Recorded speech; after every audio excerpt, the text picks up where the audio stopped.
Filipenses 1, apenas o versículo 21. Hoje, com a ajuda do Senhor, nós vamos analisar sobre a morte dos justos. Quais são os benefícios dessa morte? Nós vamos começar hoje aqui pela manhã e vamos encerrar essa reunião à noite. Às 19 horas vamos dar continuidade de onde nós pararmos aqui hoje. Porque hoje nós vamos ver, claro, analisando a morte do ímpio, também a morte do justo. Mas à noite será especificamente sobre os benefícios da morte do justo. Claro que a morte, ela entrou no mundo através de um homem pelo pecado. A morte passou todos os homens, todos pecaram e destituídos estão da glória de Deus. A glória de Deus é a própria presença excelsa dele. Ele é a realidade da vida. Então Cristo veio a este mundo em carne para tirar o nosso pecado. E vocês sabem que Ele, além de cumprir todos os mandamentos por nós, Ele foi para a cruz como Cordeiro de Deus para remover, para aniquilar o nosso pecado. E quando Ele nos atraiu então no seu corpo, fomos colocados em Cristo e ali nós morremos juntamente com Ele, ressuscitamos com Cristo, Cristo é a nossa vida. Mas agora, irmãos, é que nós também iremos analisar um pouquinho hoje e à noite vamos concluir. Analisar essa questão dos benefícios da morte do justo. Porque eu sei que existem muitas pessoas, ainda que creem no Senhor, elas têm um certo receio da morte. O que vai acontecer do outro lado? A morte é uma questão de tempo. Cada dia que passa, a palavra fala que o nosso corpo, ele está se corrompendo. As dores vêm chegando, as doenças vêm pegando, até o teu último suspiro aqui na face da terra. Então essa é uma questão muito séria, irmãos, que infelizmente a palavra declara que aqueles que não tomam o caminho estreito, ou a porta estreita, a porta apertada, são poucos que vão entrar por essa porta estreita e pelo caminho apertado. E são muitos que vão pelo caminho largo. Esse caminho largo é quando as pessoas fazem aquilo que elas acham que é certo, fazendo a vontade da mente e do coração e dos seus pensamentos. Bom, eu tenho uma vida legal, eu não mato, eu não roubo, eu quero o bem de todo mundo, eu ajudo todo mundo, então acho que Deus vai me aceitar por isso. Não vai lhe aceitar. Porque se fosse na base das nossas boas ações e ter uma vida boa nessa terra, Deus não teria enviado o seu Filho, o Senhor Jesus Cristo, para vir este mundo, para tirar o pecado. O pecado habita no bom quanto no ruim. Nós nascemos neste mundo com essa natureza bem e mal. Lembra daquela árvore do conhecimento do bem e do mal? Todos nós nascemos com essa árvore plantada dentro de nós, com duas raízes, o bem e o mal. Então nós inclinamos para o bem e para o mal. Agora existe aqueles processos de educação, você recebeu uma boa educação, você vai aprender a ser uma pessoa boa, mas o mal está lá dentro, está aquele vulcão lá dentro, né? Ele precisa de alguma situação para ele entrar em erupção.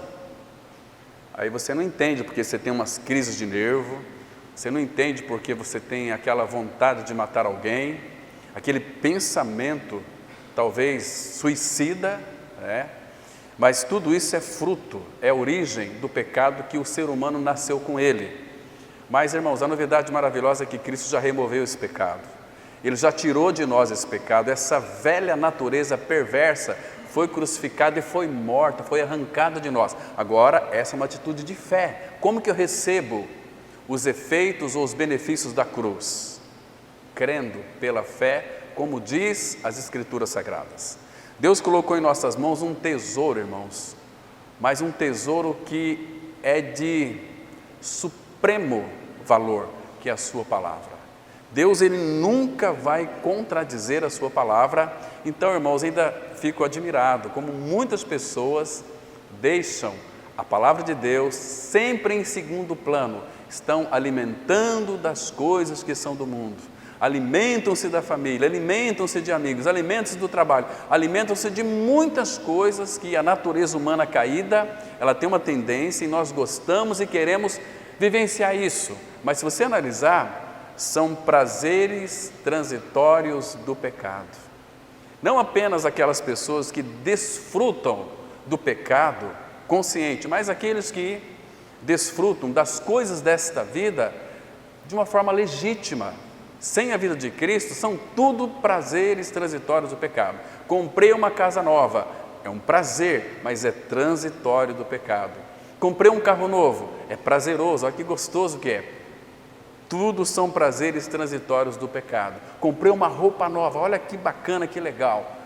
Prazeres transitórios do pecado. Irmãos, acho que valeria muito a pena nós investirmos na eternidade, é onde nós vamos passar.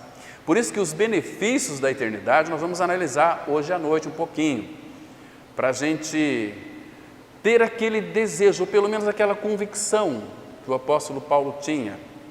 2 Coríntios 5, versículo 8, ele disse assim: nós estamos em plena confiança, preferindo deixar o corpo e habitar com o Senhor.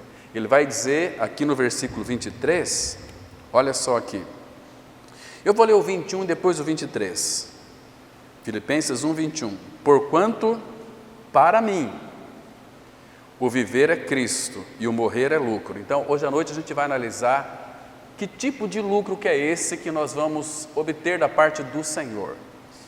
Então, viver é Cristo. Então, enquanto eu vivo neste mundo aqui, o meu viver, aquele que governa a minha vida, é Cristo.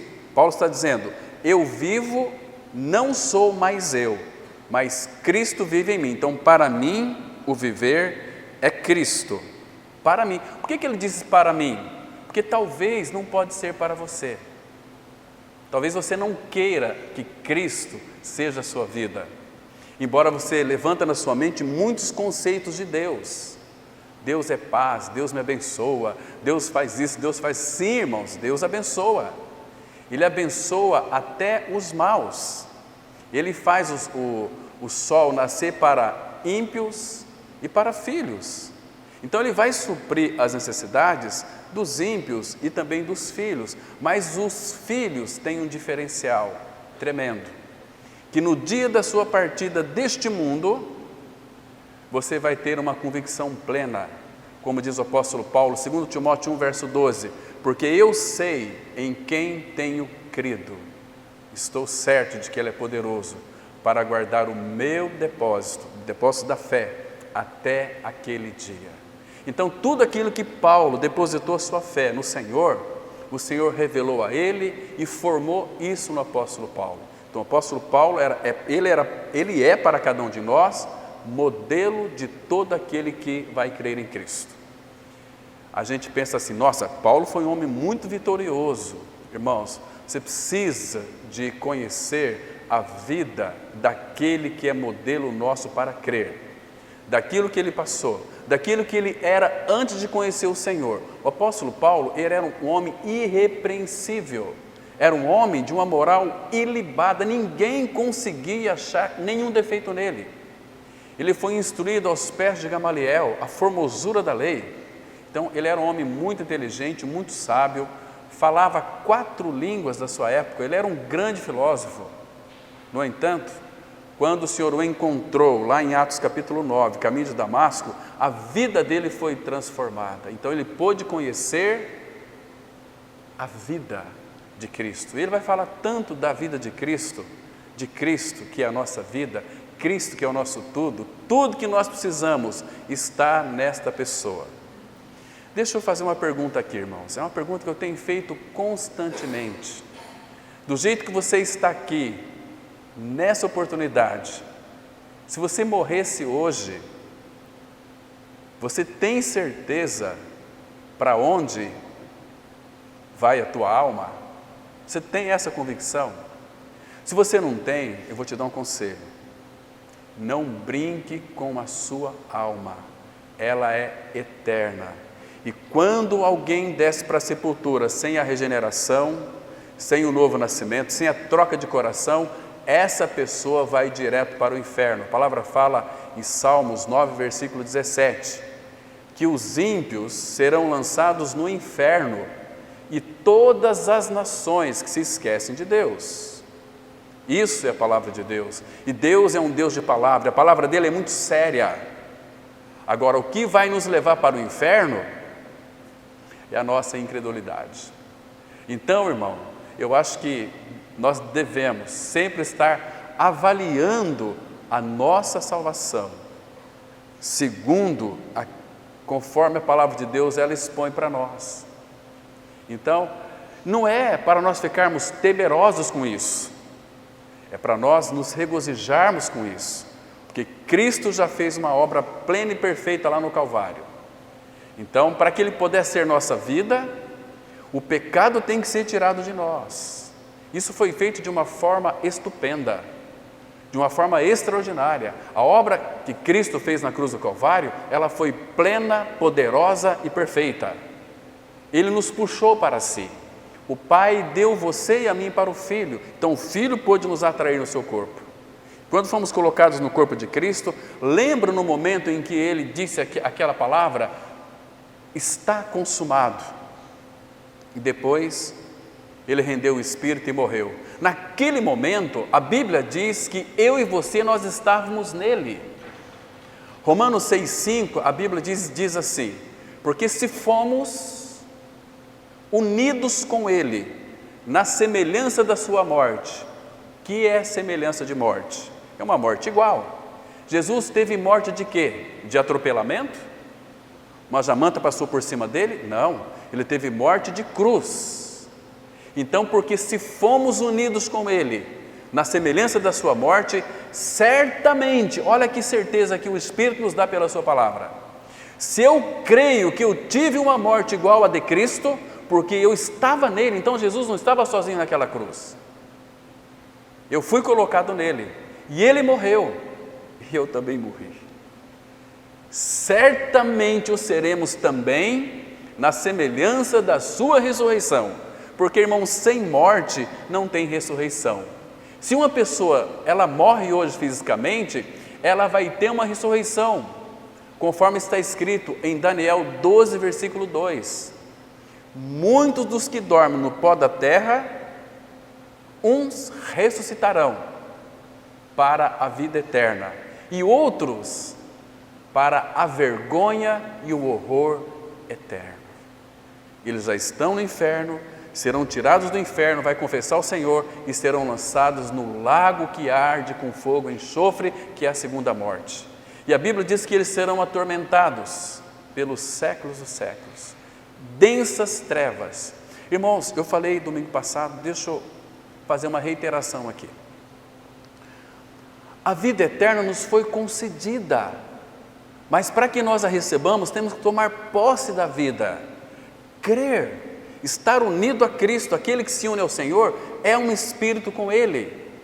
Quando nós não cremos neste fato, nós continuamos sendo religiosos, evangélicos, crentes, católicos, espíritas, budistas, hinduístas, maometanistas, mas sem a realidade da vida de Cristo.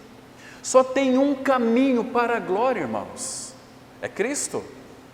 Ele disse em João 14,6, eu sou o caminho, a verdade e a vida. Agora escute, ninguém vem ao Pai, senão por mim, é por Jesus. Então Ele levou sobre si o meu e o seu pecado, Ele crucificou, levou a morte, mas ganhamos a vida dEle, nós ganhamos a Ele, pela ressurreição, que nós estamos em Cristo. Se alguém está em Cristo, é uma nova criatura, tem uma nova identidade. A nossa identidade no pecado, infelizmente, eu vou dizer para vocês aqui, é muito dura, e muitos não concordam com isso, mas a Bíblia diz que 1 João 3,8 está escrito assim, quem comete pecado é do diabo. Todos nós nascemos pecadores, não é verdade? E nós falamos assim, mas eu também sou filho de Deus, mas se nunca nasceu de novo, é filho do diabo. Agora, a parte B do versículo diz assim, para isto, o Filho de Deus se manifestou para destruir, para desfazer, para aniquilar as obras do diabo. E foi isso que Cristo fez. Agora nós somos colocados nele. Nós somos livres em Cristo Jesus. Somos filhos de Deus, amados pelo Pai. Somos santos em Cristo Jesus. Porque sem santidade, ninguém, diz a Bíblia, verá o Senhor. Então nós não somos crentes, nem evangélicos. Somos crentes em Cristo. Somos santos em Cristo. Ah, porque agora eu sou um santinho. Não, porque Ele habitando em mim, o Deus que é 3 vezes santo, nos torna homens e mulheres santos. Agora veja aqui o versículo 23. Ora, de um e outro lado estou constrangido, tendo o desejo, ora o desejo do apóstolo Paulo aqui, tendo o desejo de partir e estar com Cristo, o que é incomparavelmente melhor. Hoje à noite, se o Pai permitir, nós vamos analisar essas particularidades que Paulo fala aqui. Por que é incomparavelmente melhor? Claro que não vai dar para expor isso aqui, hoje vai ter mesmo, Senhor, em 45 minutos. Mas nós vamos apontar caminhos para que os irmãos depois estudem nas Escrituras e comecem a usufruir daquilo que vocês já têm. Porque tem muita gente pedindo para Deus aquilo que Deus já deu para eles. Nós precisamos então pedir para que o Pai, Efésios 1,17, nos conceda espírito de sabedoria e de revelação no pleno conhecimento dele, de Cristo. A vida que Ele nos deu é para nós conhecermos a Ele. Ele disse lá em João 17,3, a vida eterna é esta, que te conheçam a Ti, o único Deus verdadeiro, e a Jesus Cristo a quem Tu enviaste. Irmãos, nós temos tido esse interesse no Senhor. O apóstolo Paulo, ele diz assim, para mim o viver é Cristo, o morrer é lucro. E para o ímpio? E para aquele que tem dúvidas? Queridos, presta atenção.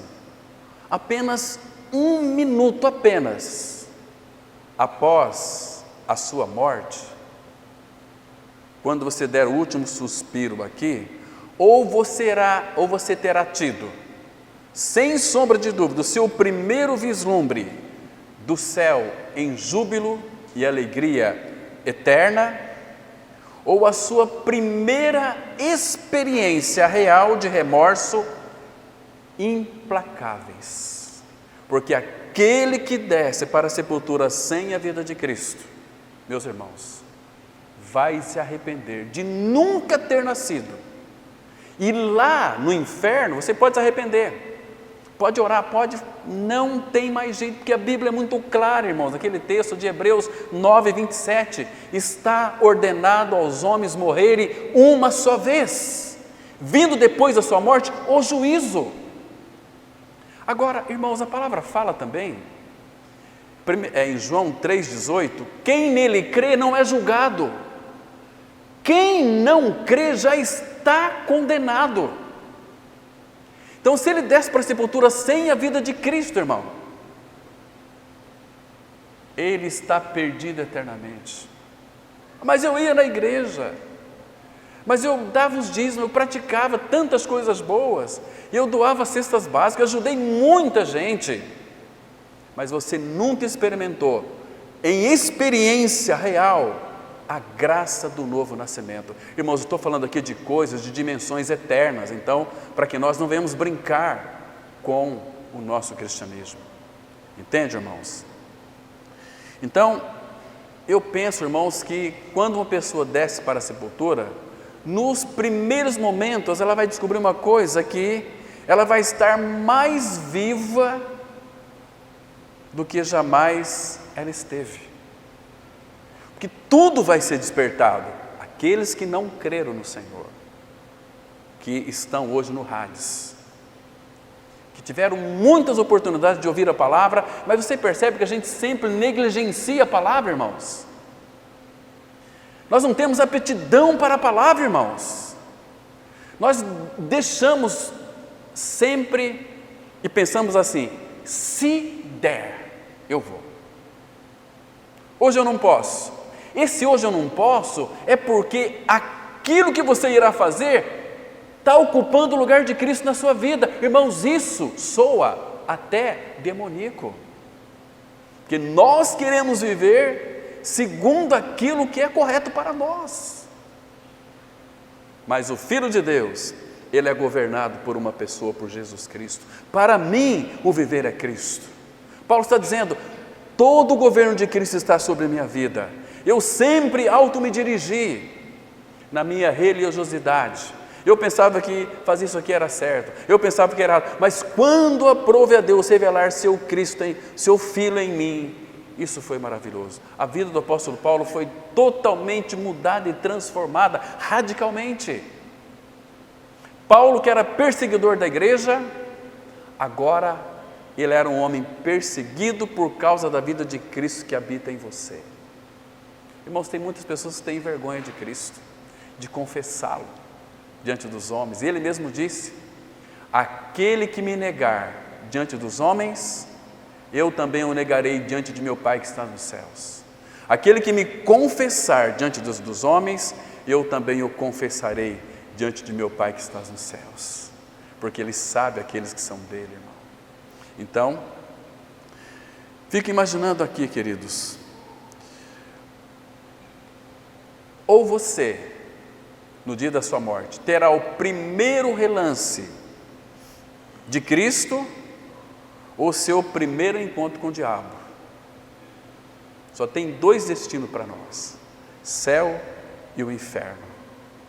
Agora, esse encontro vai ser como que você jamais imaginou ser. Se até o diabo vai gritar e suplicar para que não seja lançado um lago que arde com fogo e enxofre, quanto mais uma alma que desce para a sepultura sem a vida de Cristo. Irmão, você percebe que nós estamos vivendo as últimas horas do relógio de Deus? Ele está para voltar, este mundo já está condenado, este mundo já está julgado, esse mundo vai ser destruído com fogo, assim diz a palavra de Deus.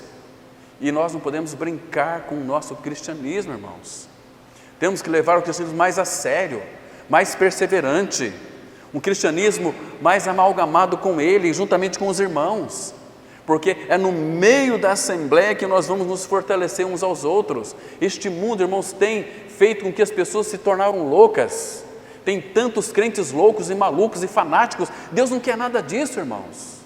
Ele quer que nós conheçamos o Senhor Jesus como nossa vida e como o nosso tudo.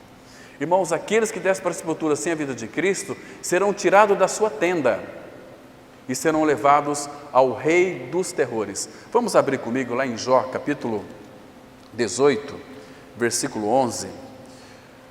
Aqui, irmãos, traz uma declaração tão contundente, tão dura. Jó 18, a partir do versículo 11. Nós vamos ler até o 14, irmãos. Esse texto é muito importante, temos que estar bem alinhados com ele. Jó 18, 11 diz assim: os assombros o espantarão de todos os lados e o perseguirão a cada passo.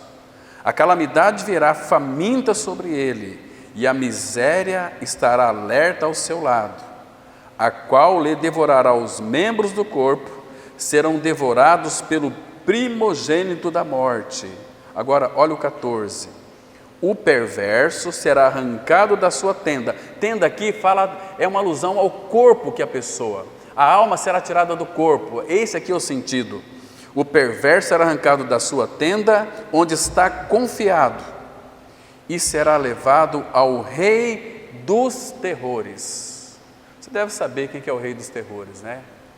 Aquele que muitas vezes vem dizer para você o seguinte, soprar no seu ouvido: nossa, você está sendo muito dedicado, você está muito santarrão, você frequenta demais a igreja, você não curte a sua vida, irmãos.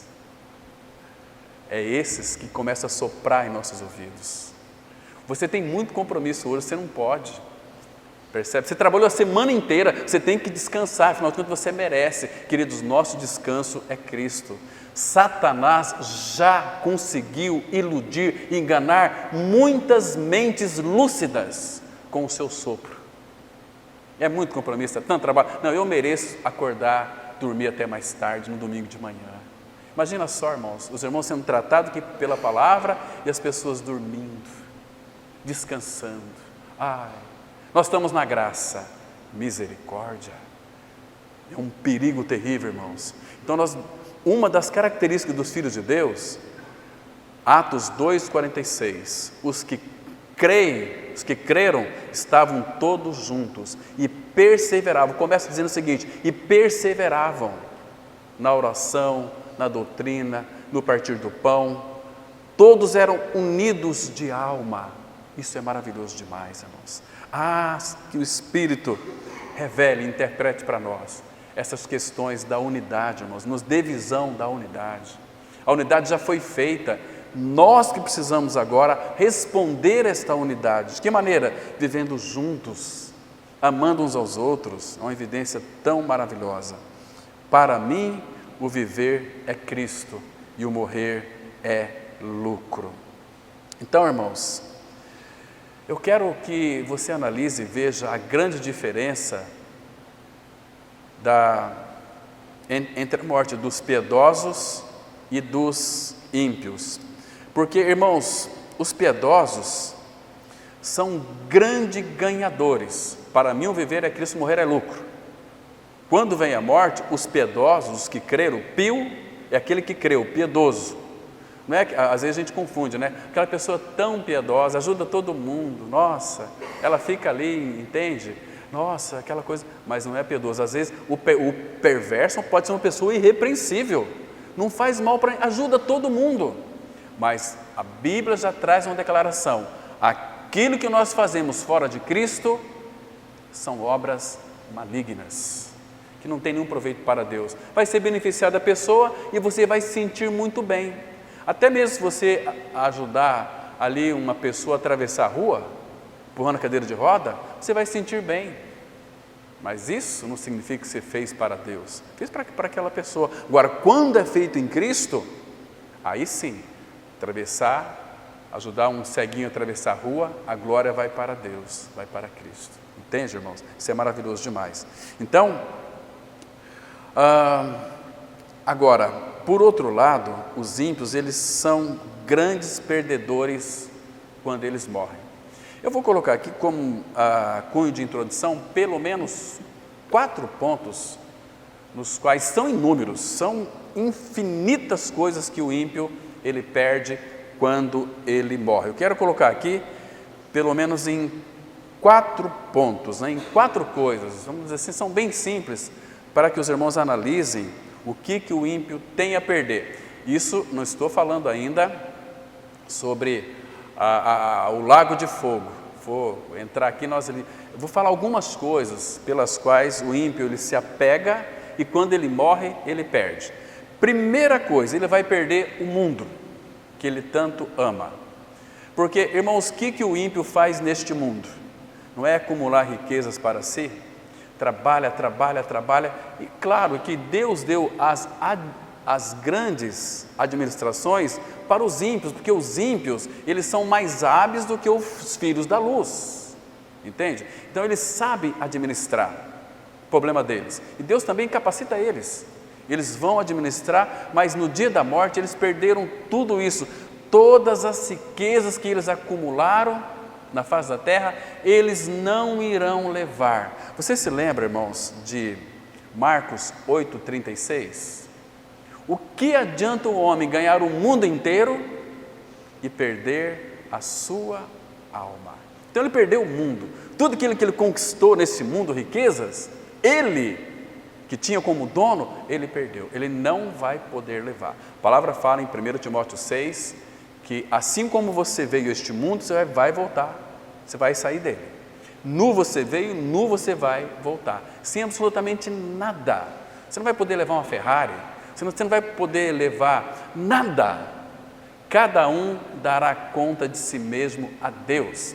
Não, meu marido ele é cristão, então eu vou entrar com ele. Não vai entrar. A salvação é pessoal, ela é individual. Eu não posso responder pela minha esposa e nem ela por mim. Nem eu posso responder pelo meu filho, minha filha, e nem ele, nem ela por mim também.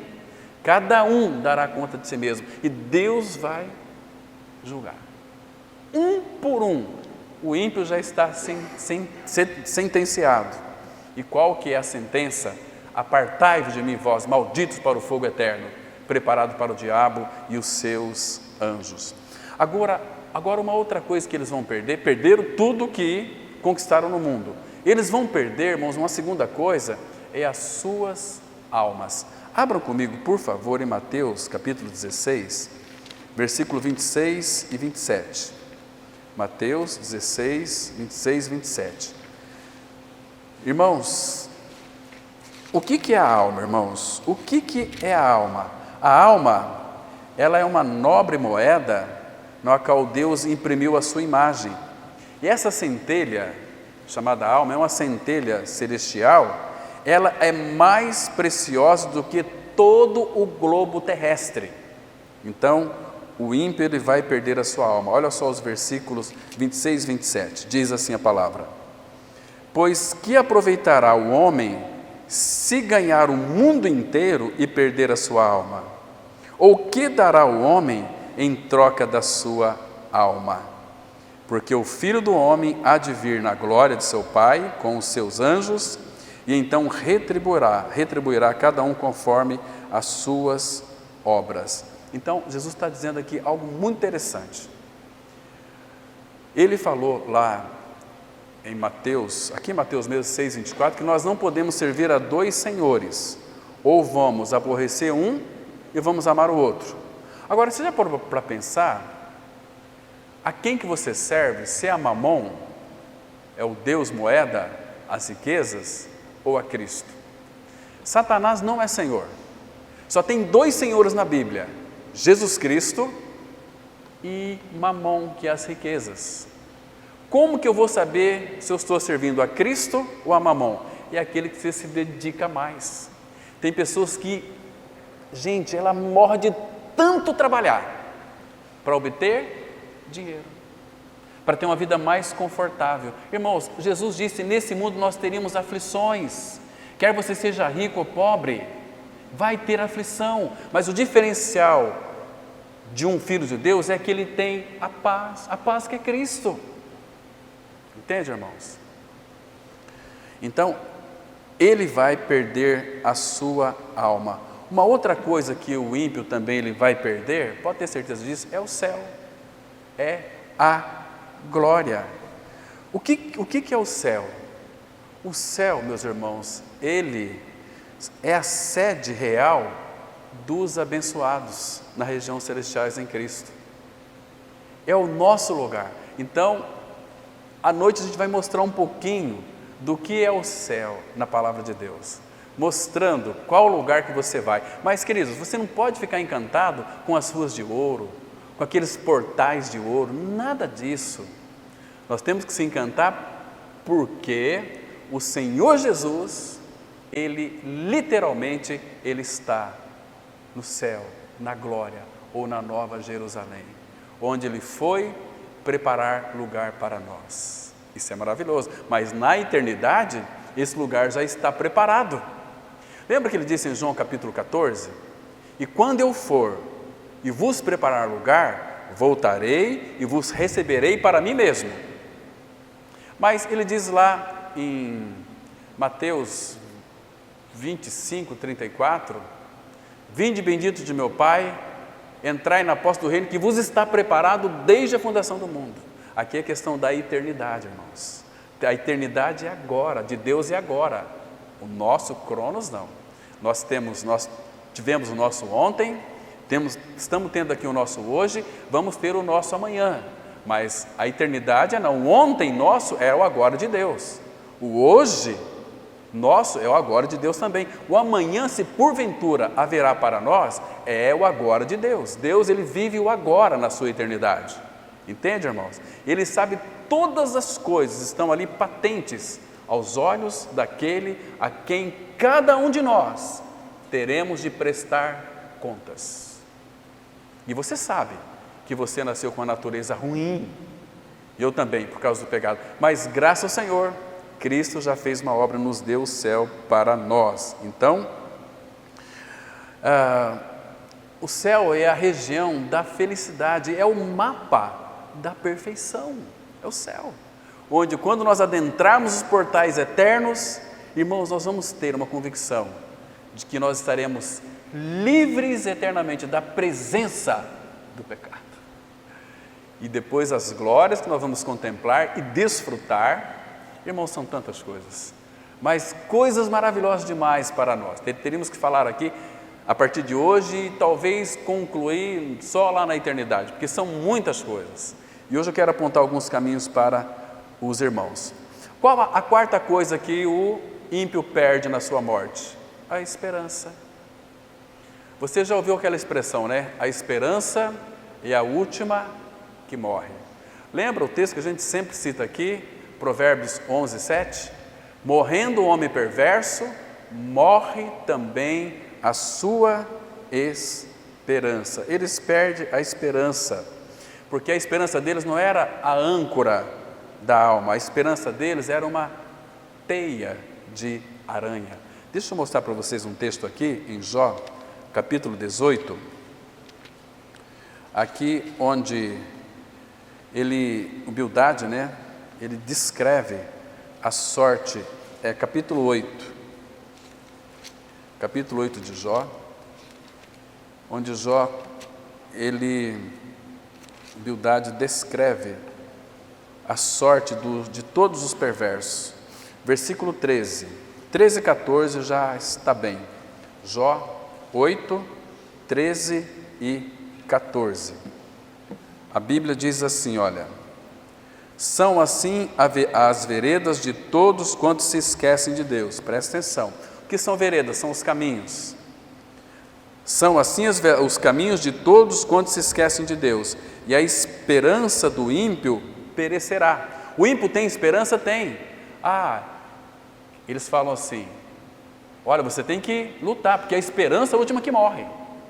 E vai morrer mesmo. Diz assim: a sua firmeza será frustrada, e a sua confiança é teia de aranha. Agora, irmão, por outro lado, qual é a confiança do justo quando ele morrer?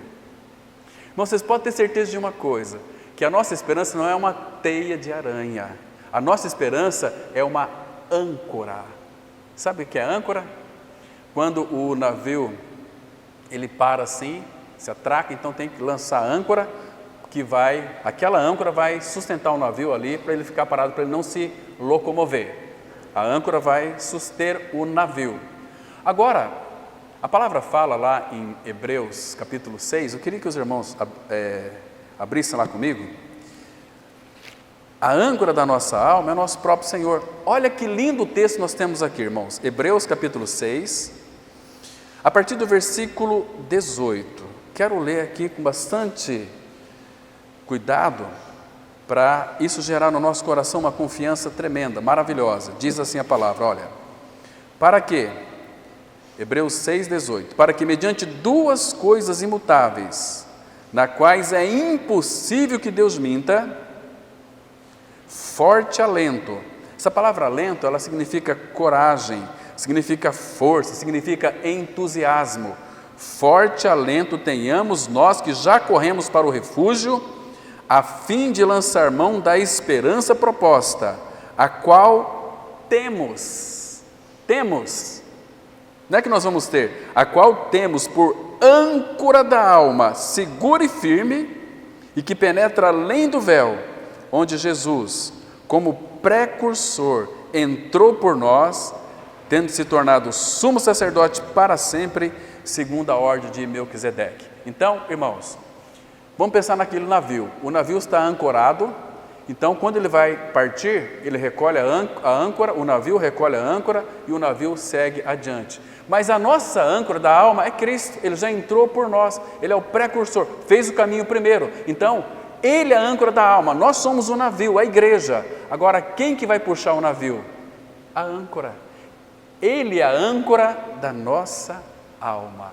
Que lindo, irmãos, é isso? Que segurança é isso para nós? O Deus que não pode mentir, Ele prometeu. E Ele não vai mentir, irmãos. É assim que será para os filhos de Deus. Que coisa linda, irmãos. Que coisa linda é isso aqui.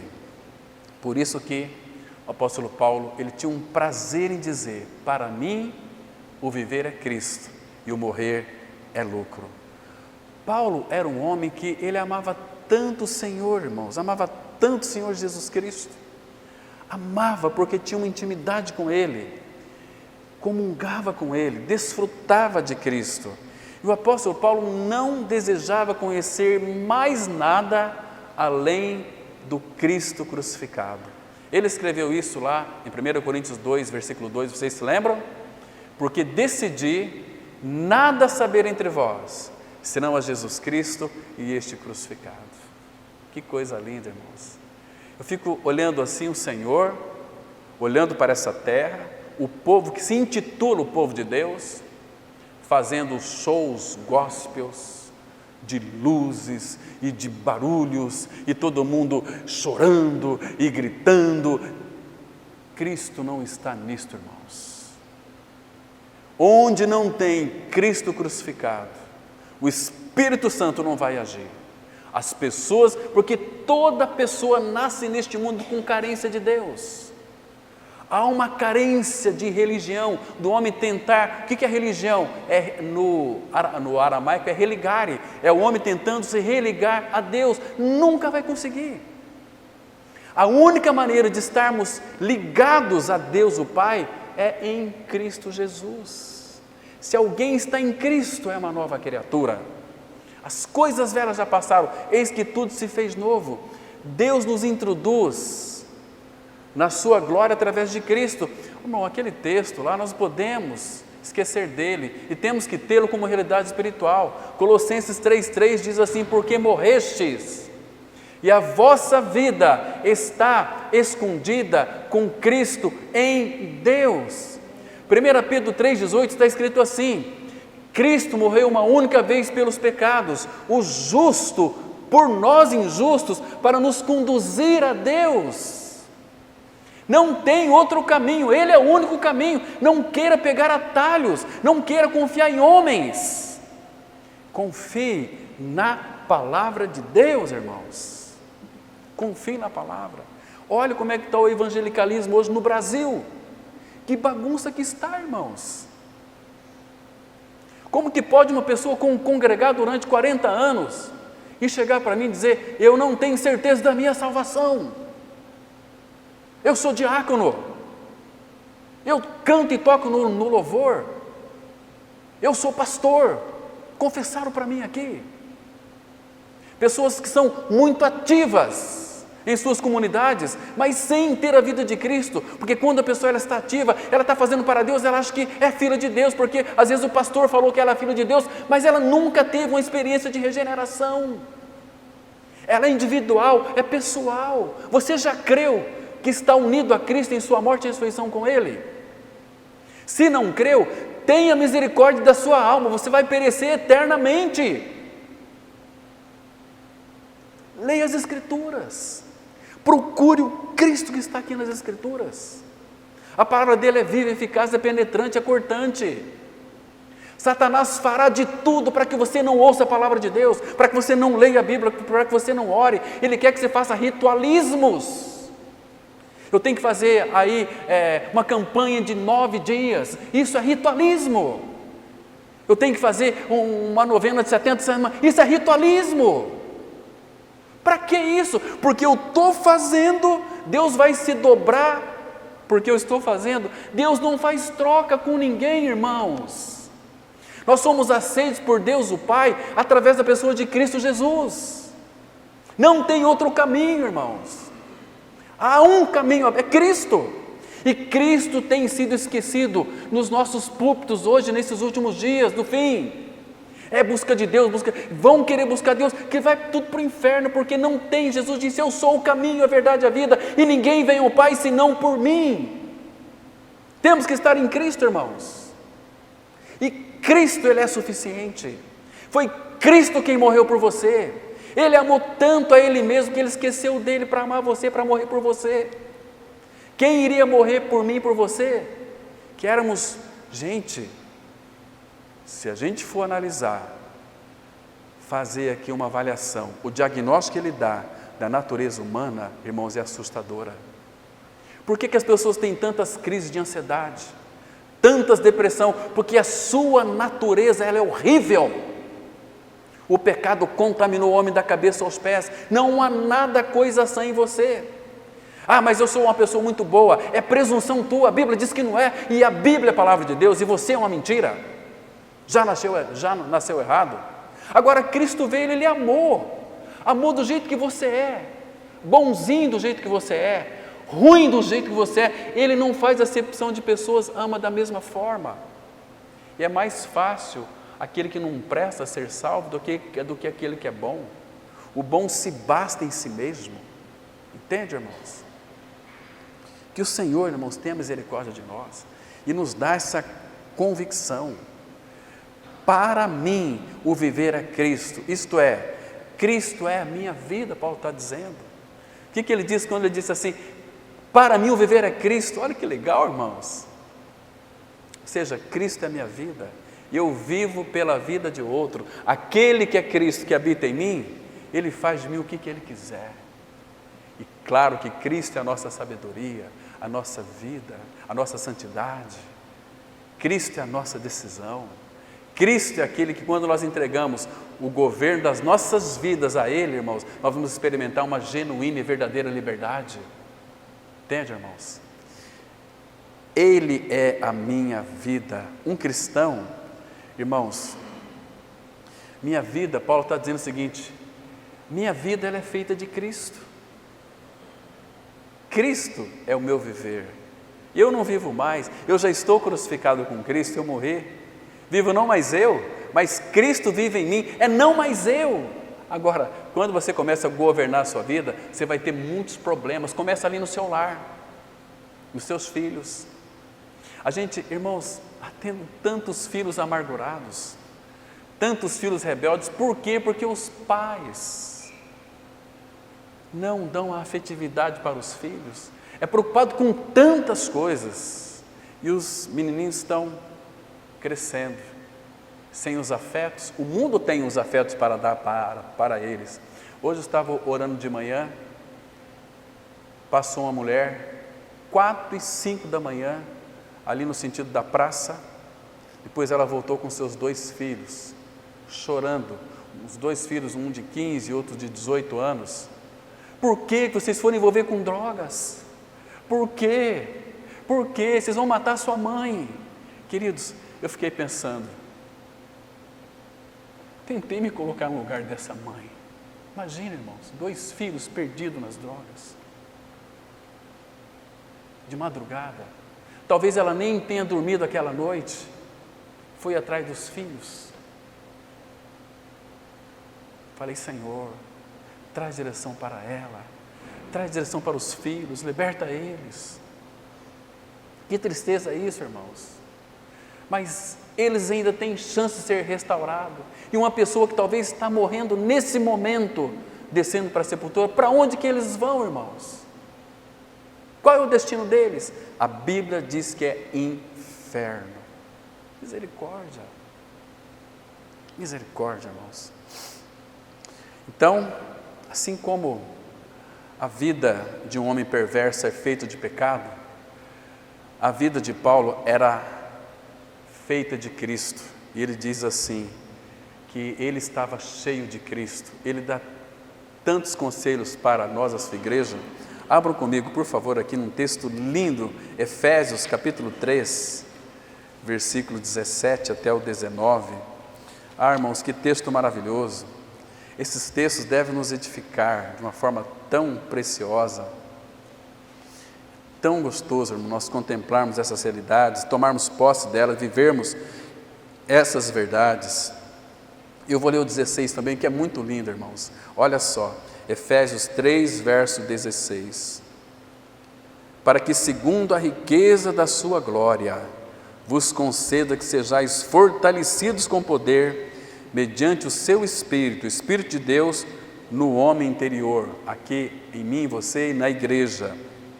E assim, verso 17, e assim habite Cristo no vosso coração pela fé, estando vós arraigados e alicerçados em amor.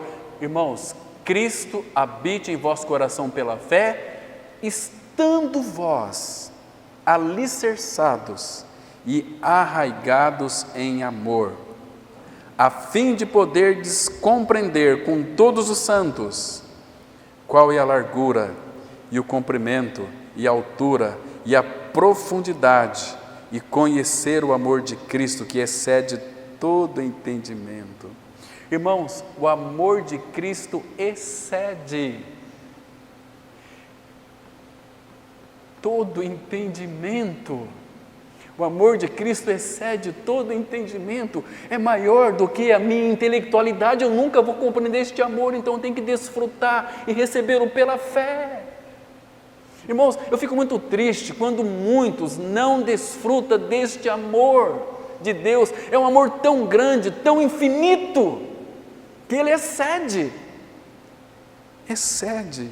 Irmãos, esse texto alegra muito meu coração, me emociona demais, porque a fim de poderes compreender com todos os santos a largura, tal, etc., e conhecer o amor de Cristo que excede todo entendimento, para que sejais tomados de toda a plenitude de Deus. Irmãos, fomos chamados para uma união com a Trindade, para sermos tomados de toda a plenitude de Deus. Existe algo mais fantástico, maravilhoso, extraordinário, magistral do que isto, irmãos?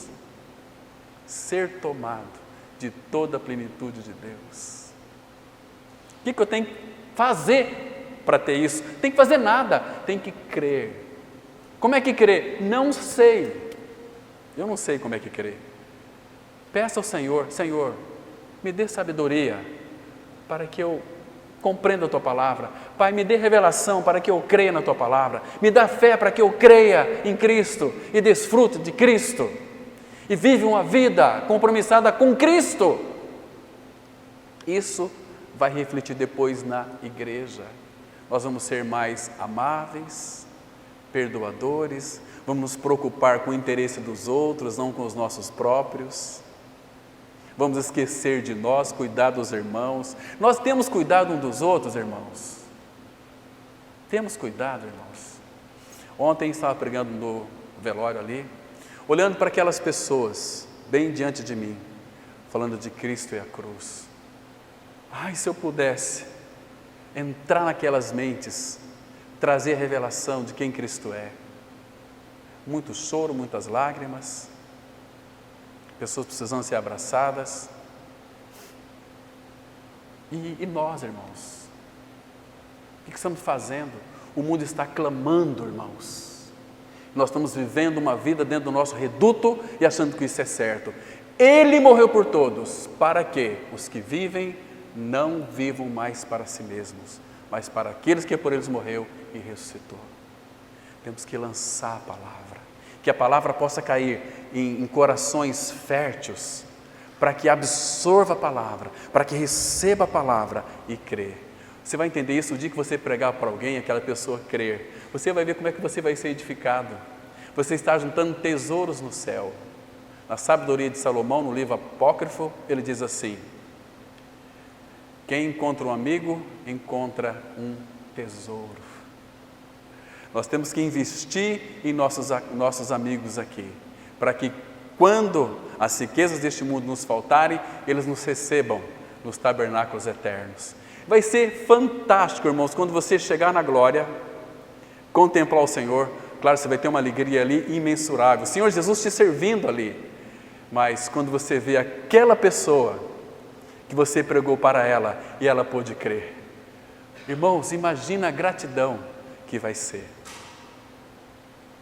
E agora imagine que tristeza quando você for entrar nos portais eternos e saber que aquele teu colega está no inferno sofrendo e vai sofrer eternamente, e você não pregou para ele, você não falou de Cristo e a cruz para ele. Não é falar de Jesus para as pessoas, é pregar que Cristo veio fazer uma obra. Você nasceu pecador, Cristo lhe amou e tirou seu pecado, crucificou você juntamente com ele e deu a sua vida pela ressurreição. Creia, se você não crê, você vai perecer eternamente, e sai de cena. Isso é difícil para nós fazermos, irmãos? Não é. É que nós somos omissos. Tiago escreve: Aquele que sabe fazer o bem e não faz, está pecando contra o Senhor. Irmãos, vocês não têm ideia, irmãos, do que significa uma pessoa descer para a sepultura sem a vida de Cristo. Ela vai estar perdida eternamente. Eternamente, irmãos. Mas o Senhor vai cobrar de mim e de você isto, porque está escrito. Abra comigo, por favor, em Ezequiel, capítulo, vamos ler apenas aqui 2 versículos, 33. Ezequiel 33,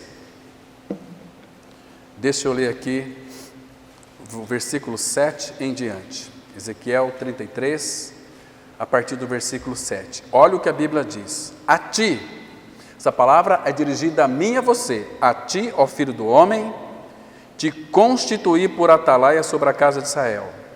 Tu, pois, ouvirás a palavra da minha boca e lhe darás aviso da minha parte.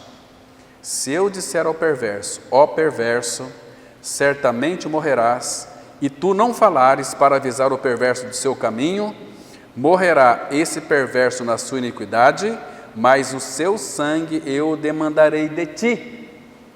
Mas se falares ao perverso para o avisar do seu caminho, para que dele se converta, ele não se converter do seu caminho, morrerá ele na sua iniquidade, mas tu livraste a tua alma. Aí uma pessoa veio falar para mim o seguinte: mas aqui é quando ele falar. Falei, meu irmão, isso aqui era no Antigo Testamento, para os profetas. No Novo Testamento, Jesus ele disse algo para mim e para você. Lá em Marcos 16, versículo 15: Ide por todo o mundo, pregar o evangelho a toda criatura. Quem crê, for batizado, será salvo. Quem não crê, já está ou será condenado. Irmãos, muito triste isso. Agora, sabe como e quando nós vamos ter amor pelas pessoas? É tendo um relacionamento com Ele. É tendo um alimento, se alimentando da palavra. É alimentar do próprio Cristo. Mas não ficar só no conhecimento, porque não adianta ter uma mente cheia de conhecimento e vazio de vida, irmão. O amor de Deus já foi derramado em nossos corações, Romanos 5,5, pelo Espírito Santo que nos foi dado. É um amor agapau, é um amor imensurável. Nós temos este amor. O que nós estamos fazendo com este amor? Nós temos dificuldade até a amar uns aos outros, irmãos. Que cristianismo é esse que estamos vivendo, irmãos? Será como muitos estão vivendo aí, de oba-oba, um show gospel aqui, uma coisa ali, coisa outra aqui, vai lá na frente, todo mundo é salvo, porque o pastor falou, e está todo mundo analfabeto de Bíblia, irmãos. Pastores que não sabem nem localizar um texto da palavra. Por quê? Falta de dedicação. Sabe por que isso? Eu não fui aprovado no vestibular, então agora eu não vou trabalhar de pedreiro, eu vou ser pastor. E começa a enganar as pessoas, pegar dinheiro das pessoas, iludir as pessoas. Aqui está cheio. Cristo. Por isso que a palavra fala, poucos serão os que serão salvos. Não vai ser muita gente, irmãos. Não vai ser muita gente, porque as pessoas não querem ouvir a verdade, o amor da verdade para serem salvos. Agora, muito interessante que, pensando aqui, para aqueles que morrem em Cristo, eu fiquei meditando um pouquinho naquele texto da transfiguração. Pedro, ele tinha lido os escritos de Moisés, do profeta Elias, mas Pedro jamais pensou na vida dele em contemplar Moisés e Elias. Lá em Mateus 17, estava no Monte da Transfiguração, quando Moisés e Elias estavam falando com ele a respeito da sua partida, fortalecendo o Senhor. Então imagina Pedro, Tiago e João contemplando Moisés e Elias. Moisés representava ali a lei e Elias os profetas. Eu creio e penso que Pedro quase que entrou num transe, né? Moisés e Elias, olha aqui, eu li os seus escritos, agora tem Cristo. Aí Pedro já deu uma sugestão naquela empolgação, né? Cuidado com empolgação, irmãos. Eu sou muito tendencioso a isso. Senhor, se tu quiseres, faremos aqui 3 tendas, uma para Moisés, outra para Elias e uma será tua e nós vamos ficar aqui com você aqui. Bom estarmos aqui, Senhor. Que coisa linda. Agora é céu na terra. Que coisa linda, irmãos. Para os filhos de Deus em Cristo Jesus. Como Pedro se empolgou vendo Moisés e Elias, imagina eu e você, quando nós falecermos, depois que Cristo vier buscar a sua igreja, que nós adentrarmos os portais eternos, quem você acha que nós vamos encontrar ali? Você vai ter o privilégio, se você creu no Senhor, você vai ver Moisés e Elias, vai ver o Senhor te servindo, você vai ver ali também Abraão, você vai ver os profetas, você vai ver aqueles irmãos do passado que morreram, todos falarão uma língua só. Não vai ter ali inglês, em português, todo mundo vai falar numa língua só, irmãos. E a palavra fala que, a Bíblia diz que nós seremos como os anjos. Eu estava lendo aqui um texto que os anjos é como um relâmpago, né? Aquela coisa extraordinária. Vamos ser como eles, com corpos glorificados. Deixa para vocês terem uma ideia. Abra aqui em Filipenses 3, versículo 20 e 21. Mas nós vamos ver todos eles num estado também glorificado. Filipenses 3, versículo 20. Aí nós vamos parar por aqui, irmãos, e à noite a gente vai avançar daqui para frente e ver os benefícios da morte do justo. Do que significa quando um justo morre e entra na sua glória. O que está esperando ele? Muito interessante. Veja aqui o versículo 20. Pois a nossa pátria está nos céus. Irmãos, o que é pátria? Cidadania, lugar de habitação, A nossa pátria está nos céus, de onde também aguardamos o Salvador, o Senhor Jesus Cristo, o qual transformará o nosso corpo de humilhação para ser igual ao corpo da sua glória, segundo a eficácia do poder que ele tem de até subordinar a si todas as coisas. Que coisa linda, irmãos. Quando o apóstolo Paulo disse assim: para mim o viver é Cristo. Ou seja, enquanto estou aqui na face da terra, a minha vida será governada pelo Senhor. E o morrer é lucro. Então, Paulo não temia nada e nem ninguém, porque ele contemplava o Senhor. Ele disse assim lá em Atos 20, 24, eu não tenho a minha vida preciosa para mim mesmo, conquanto que eu termino o ministério que recebi do Senhor Jesus. Ele não tinha a sua vida preciosa para mim mesmo, ele vivia por meio de outro, por meio de Cristo, mas ele concluiu o ministério que foi designado para ele, de anunciar o Evangelho da graça a todos. E para nós encerrarmos, 2 Timóteo, olha que o apóstolo Paulo ele conclui dizendo aqui algo muito interessante. 2 Timóteo capítulo 4, versículos 6 a 8, e vamos ler esses versículos e vamos ter uma palavra de oração encerrando esse tempo. Diz assim a palavra, 2 Timóteo 4, verso 6, quanto a mim,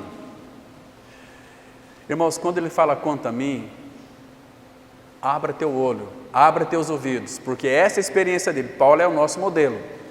Talvez não pode ser para você, mas o Espírito quer que seja para mim e para você. Quanto a mim, estou sendo já oferecido por libação, e o tempo da minha partida, da minha morte, é chegado. Combati o bom combate, completei a carreira, guardei a fé. Já agora a coroa da justiça me está guardada, a qual o Senhor, reto juiz, me dará naquele dia, e não somente a mim, agora escute, isso envolve você e a mim, e não somente a mim, mas também a todos quantos amam a sua vinda. Agora uma pergunta, irmão, você ama a vinda de Cristo? Você tem orado para que Ele volte ou não? Então, irmãos, que o Espírito Santo empregue essa palavra na nossa vida. Para mim o viver é Cristo e o morrer é lucro, e que isto seja uma realidade na minha e na tua vida. Amém? Vamos orar. Maravilhoso Pai, graças te damos pela revelação da Tua Palavra. Obrigado, Pai, porque o Senhor fez tudo por nós. Tirou o nosso pecado, veio habitar em nós. O Espírito de habitação o Senhor colocou dentro de nós para nos guiar, para nos dirigir, para falar de Cristo, para falar de Ti, para que os nossos olhos sejam abertos para compreender as Escrituras. O Senhor providenciou tudo para nós, ó Pai. Então nos ajude a dar um passo, como fez Moisés, quando Tu abriste o mar vermelho. Ó Pai, faça isso conosco. Nos ajuda a dar um passo a mais. Nos faz de nós homens e mulheres corajosos, destemidos e que amem o Senhor. Que a Tua maravilhosa presença inunda-nos cada dia mais, para que possamos declarar que para nós o viver é Cristo e o morrer é lucro. Nós oramos, ó Pai, em nome do Senhor Jesus. Amém.